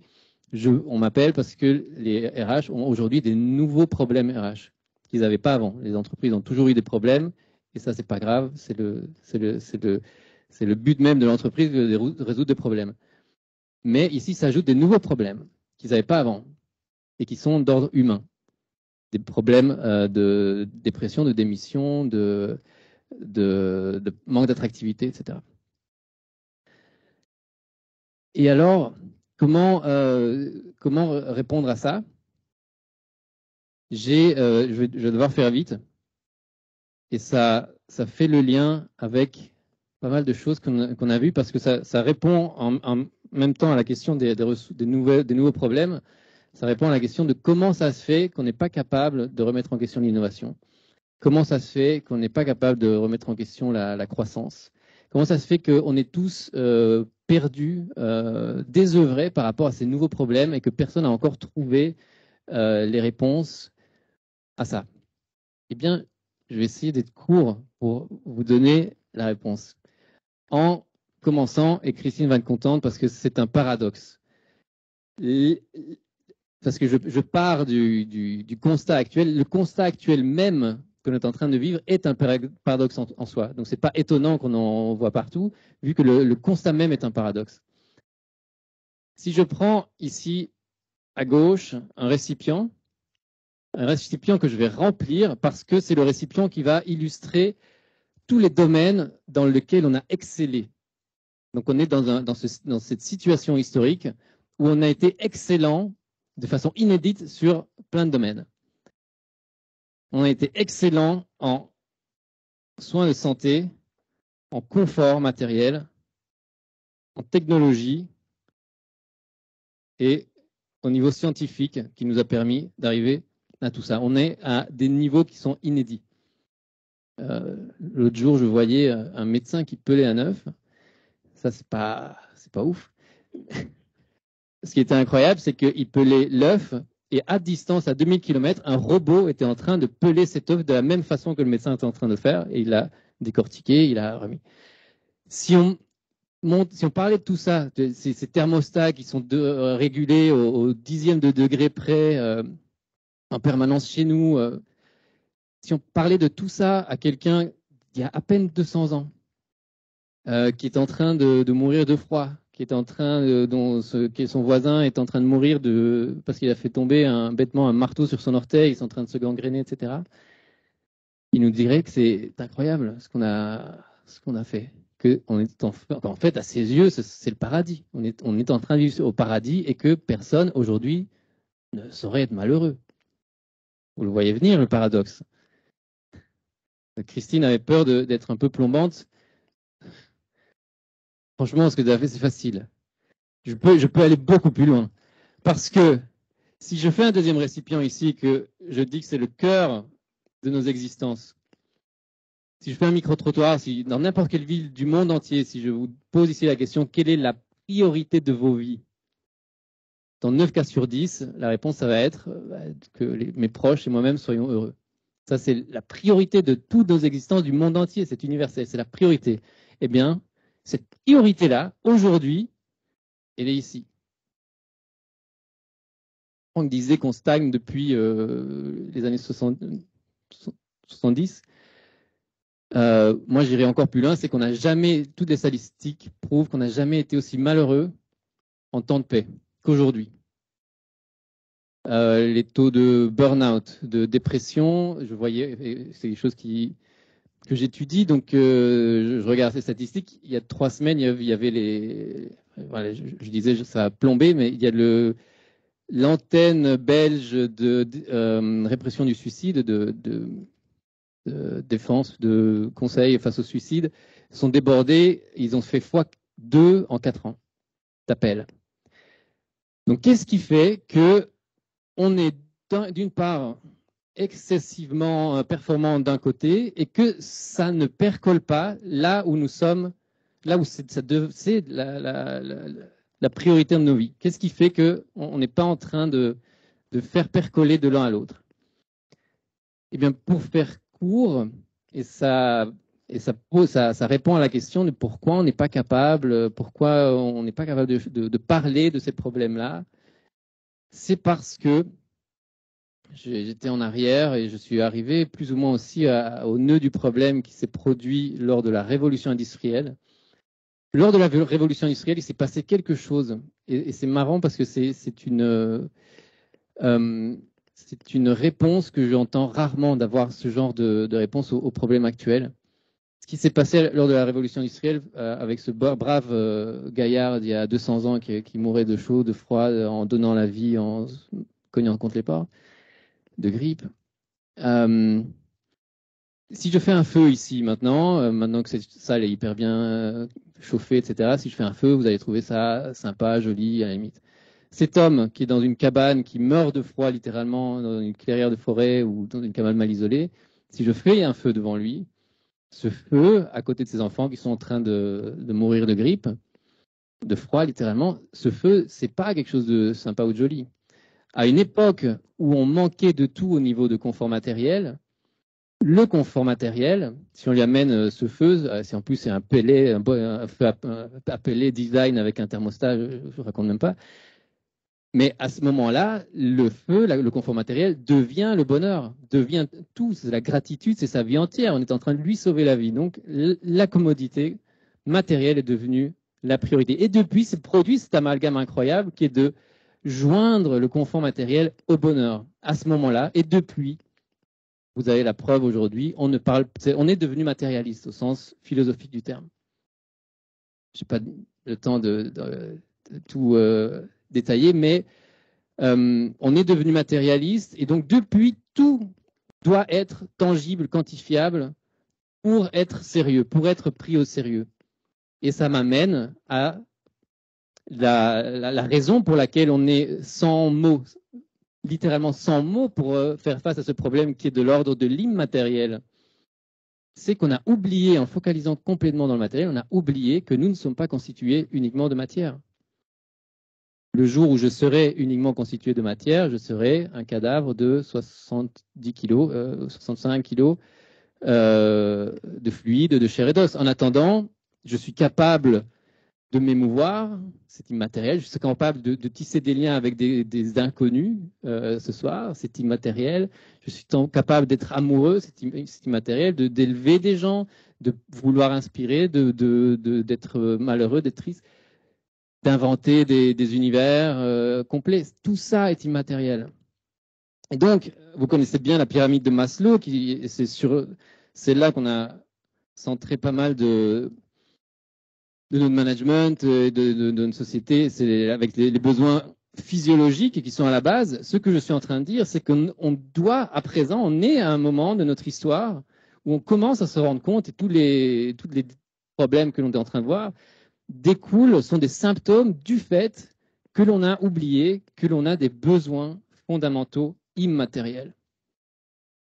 Et je vous la fais court, mais il y a aujourd'hui, et je prends plaisir évidemment à compiler toutes les études scientifiques qui appuient le fait que les 5 besoins fondamentaux immatériels que j'ai pointés du doigt ont une corrélation directe avec notre espérance de vie. Donc ce que je dis, à nouveau, j'insiste sur le fait que ce n'est pas de la philosophie cosmétique ou pour passer le temps ou pour m'aider à alimenter ce monologue intérieur qui ne s'arrête jamais. C'est des choses qui ont un impact direct avec notre espérance de vie, avec notre joie et notre santé. C'est l'amour. Ça, c'est quelque chose que je prends plaisir à dire toujours en premier en entreprise parce que tout le monde est choqué et après tout le reste est beaucoup plus simple.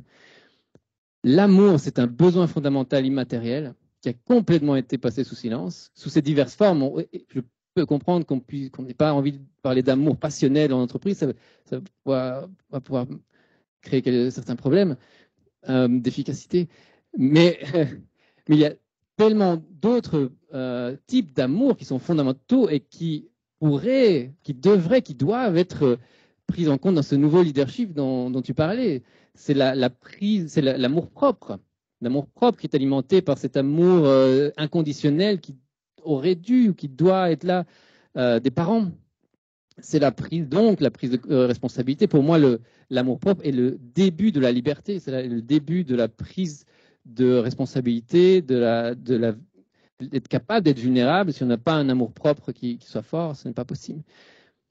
L'amour. Le lien fraternel, c'est une autre forme déclinaison de l'amour, mais qui n'a pas de visage, qui est vers l'autre, qui est le don de soi vers d'autres, qui est moins fort mais plus large, et qui va à nouveau à l'encontre des anciens modèles de management, qui vont nous mettre, au lieu de faire le lien avec l'autre, ils vont nous mettre à l'encontre de l'autre. Et c'est pour ça que l'on commence à voir aujourd'hui tous ces problèmes profonds de l'âme, j'ai dit un gros mot, de notre être, parce que au plus profond de nous, on n'est pas en train de nourrir, lorsqu'on nous dit que les autres sont des ennemis parce que c'est des compétiteurs, on n'est pas en train de nourrir ceci. La bonne nouvelle, après avoir été plombé tout le reste, la bonne nouvelle, c'est que on n'est pas sur Terre, on n'est pas venu sur Terre pour être malheureux. C'est pas normal. Ça, c'est une photographie temporaire. Ça ne veut pas dire que c'est un état. On peut le remplir. Ce sont des besoins, tout comme les besoins physiologiques on peut forcément, évidemment, par définition, les remplir. Les besoins fondamentaux immatériels, pareil. L'amour, le lien fraternel, le lien avec le vivant, à nouveau, c'est prouvé scientifiquement de plus en plus les bienfaits que la nature fait sur les personnes qui sont, par exemple, soignées à l'hôpital et qui ont une vue sur une forêt plutôt que sur une autoroute. Forbes récemment publié le fait que les sons d'oiseaux nous donnent plus de bonheur qu'une augmentation de salaire à partir d'un certain salaire. Le sens, forcément, le sens que je traduis d'une façon beaucoup plus pratique par l'impact positif, avoir un impact positif. C'est ça qui est au cœur de ce qui doit être au cœur des entreprises, et c'est ça qui manque lorsque l'on fait un bullshit job. Il peut être passionnant, on va quand même être en manque d'énergie et finir par péter les plombs, s'effondrer, si on n'a pas cet impact positif. Et en cinquième, la gestion de nos émotions. Et donc, lorsqu'une entreprise vient me dire qu'ils ne comprennent pas pourquoi, comment ça se fait, qu'ils ont toujours ces nouveaux problèmes alors qu'ils ont tout fait étant augmenter les salaires, donner des voitures de société, refaire la cafétéria, vous vous rendez compte qu'on reste dans ce cadre du matériel. Vouloir résoudre un problème immatériel, vouloir résoudre un problème de sens par une augmentation de salaire, c'est un peu comme vouloir réparer un bras cassé par de la méditation. Ce sont deux mondes différents, avec des vocabulaires différents et des outils qui doivent être différents, et qu'on commence seulement aujourd'hui à maîtriser, à connaître. Il y a des experts, et Christine en a parlé, et c'est l'avenir, je dis souvent, en entreprise. Les entreprises qui aujourd'hui sont en train de s'adapter à cette réalité qui est la nôtre, qui est celle de basculer vers un monde qui est beaucoup plus équilibré entre les deux. Parce qu'ici, ça déborde. Hein. On continue, malgré le fait qu'on est déjà en surconfort, on continue à investir notre temps, nos plus grands génies, nos ressources dans ce domaine-là. On doit faire un investissement qui est un investissement, mais qui est une préparation pour ce qui vient.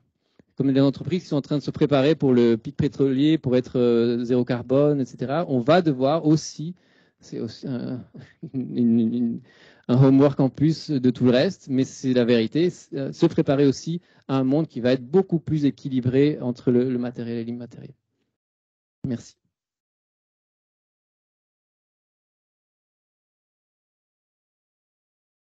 Merci beaucoup, Pedro. En fait, peut-être que Christine et Franck peuvent venir. Il nous reste une petite quinzaine de minutes pour des questions. Je suis content que tu aies continué parce que je me suis dit comment je vais faire la transition après l'amour en entreprise. Mais c'est plus facile après. Voilà. Alors, on va d'abord prendre quelques questions d'étudiants, des groupes d'étudiants, et puis on va voir où ça nous mène, s'il y a du temps après. On a eu 3 présentations très riches, donc peut-être qu'ils sont un peu des interpellations ou des commentaires. Vous avez tous été... Oui. Attendez, je vais vous donner mon micro. Comme ça, on va vous attendre. Bonsoir, merci déjà pour les 3 présentations. J'aurais une question un peu d'ordre général, une question groupée, peut-être un peu plus pour Madame Thiou. Est-ce que vous avez une idée de l'état des lieux actuel de la pensée au sein des entreprises, que ce soit plutôt la partie dirigeante et la partie exécutive? Est-ce qu'il y a une prise de conscience de ces enjeux, par exemple socio-écologiques? Est-ce qu'il y a plutôt une antagonie, ou alors une non-connaissance des sujets, ou alors une fausse info-enthousiasme? Fondamentalement, est-ce qu'il y a une différence entre les parties plus dirigeantes et les employés, par exemple, sur ces sujets? Ok, mais j'ai mon micro-cravate, je pensais qu'on m'entend toujours. Merci pour la question. Alors, je ne peux pas répondre de manière générale parce que c'est très différent d'une société à l'autre. Je peux pas dire il y a un phénomène généralisé ou...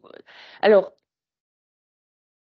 il y a des maturités de conscience, il y a des prises de conscience plus fortes dans certaines sociétés que dans d'autres. Je vais dire que le monde de la PME, cette prise de conscience-là des limites, etc., et de la transformation de l'économie telle qu'on doit la faire, est peut-être plus forte ou plus rapide parce qu'en fait, on a les moyens, dans une société plus petite, d'y réagir peut-être plus facilement. Quand vous êtes dans des grands groupes cotés en bourse, c'est beaucoup, beaucoup plus compliqué. Si le headquarter est ailleurs, c'est beaucoup plus compliqué. Mais par contre, la prise de conscience des dirigeants et même du CEO qui est ici en Belgique, oui, franchement. Et là, vous pouvez avoir cet espoir-là. Tous les jours, j'ai des dirigeants qui sont confrontés à ces paradoxes et à cette prise de conscience où ils veulent aller vers là, mais on n'a pas encore les moyens. Et là, je retombe sur la présentation de Franck, de dire le problème, c'est les indicateurs, en fait. Parce que c'est vraiment, je suis coincée entre moi, personne qui a un cœur, qui me rend compte que je ne suis pas forcément fière par rapport à mon projet d'entreprise, par rapport à mes enfants. Et parfois, on a des discussions en famille où je suis même mal à l'aise parce que je sais que je fais partie du système qui ne fonctionne pas, mais je suis coincée. Donc voilà, j'ai envie de dire, oui, la prise de conscience est très très forte partout. Il y a des moyens d'y aller peut-être un peu plus faciles pour des sociétés qui ont le pouvoir décisionnel ici et qui sont peut-être plus petites. Et il faut changer les modèles, il faut changer les indicateurs parce que tant que ça ne changera pas, ça va être très très très compliqué et les gens sont coincés. Et par rapport au terrain, franchement, je trouve que le monde dirigeant est aussi conscient, voire tout aussi conscient vraiment que le terrain. Donc là, c'est plutôt très positif. Merci. Je dis peut-être que Pedro réagit, puis Franck, de toute façon, 5 grosses minutes. Donc. Oui, je dirais que ça bouge dans le bon sens, que ce que moi je dis en entreprise aujourd'hui, même si parfois ils ouvrent des grands yeux, ça aurait été inaudible il y a 10 ans, peut-être. Mais que même au sein des entreprises, c'est pas homogène. Et donc, il y a des classes, des niveaux, classe dans le sens classe dirigeante, ou au niveau dirigeant ou au niveau RH, manager, qui peuvent être antagonistes à ce niveau-là. Et donc, qui peut engendrer aussi pas mal de frustration lorsque c'est au niveau des RH, on se rend compte qu'il y a un véritable problème humain. Alors que au-dessus d'eux, au niveau de l'actionnariat, c'est pas Mais ce qui moi me rend très optimiste, c'est que les problèmes humains sont en train d'impacter directement toutes les entreprises. Donc, ils sont forcément au courant de ce qui se passe, ne serait-ce que dans le sens qui vous impacte le plus, qui est celui de la perte d'attractivité. Les entreprises qui aujourd'hui ont le plus de perte d'attractivité sont celles chez lesquelles vous décelez le mieux le bullshit, le greenwashing, et vous êtes devenus des experts en ça. Et donc même s'ils ont des campagnes marketing exceptionnelles, mais que c'est pas du tout et qu'il y a vraiment cet antagonisme entre les différentes parties, vous le sentez très vite et je trouve que c'est ça, cette force-là, et c'est ça qui va continuer à pousser vers la bonne direction. Sur ceci ou même plus généralement. Oui, non. Je pense effectivement c'est une très bonne question. Je pense que c'est pas du tout homogène. Je rejoins parfaitement le constat. Notamment, je note que les entreprises qui font des choses, des initiatives, qui ont une capacité d'action, sont celles qui sont moins contraintes par les marchés financiers. Soit parce que, par exemple, ce sont des entreprises familiales, soit parce qu'elles ont une structure de gouvernance et une fondation ou autre qui les protège, où elles ont une mission qui les protège en fait d'une pression actionnariale excessive. Parce que malheureusement, on a beaucoup de cas de dirigeants qui ont voulu opérer des transformations. Dès que les résultats financiers ont commencé à chuter, ils ont été écartés immédiatement. Donc c'est terrible. C'est-à-dire que la financiarisation, c'est vraiment la plaie aujourd'hui pour arriver à détendre un petit peu ces paradoxes et à trouver des solutions. Et ça touche en premier lieu les très grandes entreprises cotées, comme ça a été très bien dit, parce qu'on suit les résultats au jour le jour. C'est même pas à l'échelle de l'année, quoi. Enfin, c'est devenu totalement invraisemblable. Alors, sur la question de l'attractivité, malgré tout, les dirigeants, je trouve, ont un rôle d'exemplarité. Et je pense que certains ont un peu perdu de vue cette dimension dans des très grandes entreprises. Hein. Alors je pense à quelques dirigeants qui ont connu des problèmes judiciaires et médiatiques récents. J'avais un peu travaillé je connais assez bien l'entreprise Renault, donc à l'époque où il y avait Carlos Ghosn, j'avais écrit un article sur l'hubris. Pour moi, c'est vraiment le symbole d'une sorte de dérive de toute puissance où il avait absolument perdu le sens des réalités, des relations au terrain, etc. Et donc, là, je suis pas sûr qu'il avait une conscience véritable parce qu'il était dans une logique de croissance. Hein. Il voulait augmenter la production automobile de façon à devenir absolument, son objectif était de devenir numéro 1 mondial. Il y a quand même des choses de bon sens. C'est donner l'exemple, c'est par exemple la question des rémunérations. Alors, je prends un exemple concret. Vous connaissez Peter Drucker, sûrement, qui était un grand gourou du management, qui était un libéral. Il disait dans les années 50, un écart de salaire raisonnable entre le PDG et ses employés, c'est de 1 à 20. 1 à 20. Aujourd'hui, vous savez combien c'est? Vous avez une idée? Alors, dans les entreprises du CAC 40, c'est 1 à 500. Et dans des entreprises anglo-saxonnes, c'est souvent plus de 1 à 1000, 1 à 2000. C'est-à-dire qu'ils gagnent 2000 fois plus que l'employé moyen. Donc, si vous voulez, ça n'a aucun sens. Ça n'a aucun sens, strictement. Je vois qu'il est 8 heures et que certaines personnes doivent revenir, surtout ceux qui viennent de Paris et de plus loin. Donc, peut-être un dernier mot avec Christine. Non? Je te vois, je me dis, tiens, ou pas spécialement? Je pensais. Le sens de la vie, c'est s'entraider à vivre. Voilà. Donc, j'ai envie de rejoindre complètement les propos de Pedro. C'est le cœur avant tout. Alors, je sais que ça fait un peu fleur bleue, mais je pense qu'on est vraiment là pour faire ce qu'on peut. Et cette prise de conscience, elle a vraiment lieu de plus en plus fortement. Et donc, il faut capitaliser sur tous ces petits mouvements qui ont lieu un peu partout pour aller plus loin et faire mieux tous ensemble. Voilà. Merci Pedro. J'ai le droit à une dernière phrase. Il y a une phrase qui, pour moi, résume très bien ce que je ressens être l'avenir en entreprise, qui a été dite par Minou Chafi, qui était l'ancienne directrice de la London School of Economics. Elle disait, par le passé, les emplois étaient centrés sur les muscles. Aujourd'hui, les emplois sont centrés sur le cerveau. À l'avenir, les emplois seront centrés sur le cœur. Et c'est à la London School of Economics qu'on dit ça. Ça va être difficile de clôturer encore mieux après ça.